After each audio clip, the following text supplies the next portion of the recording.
how to send a site to your devices. Hi guys, in this video I will show you how to send a site to your devices on Google Chrome.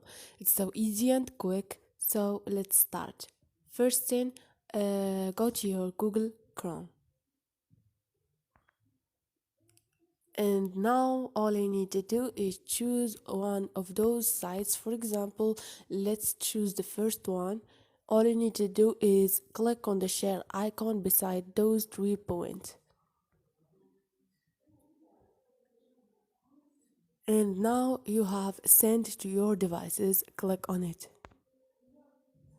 And all you need to do is click on those and at that device.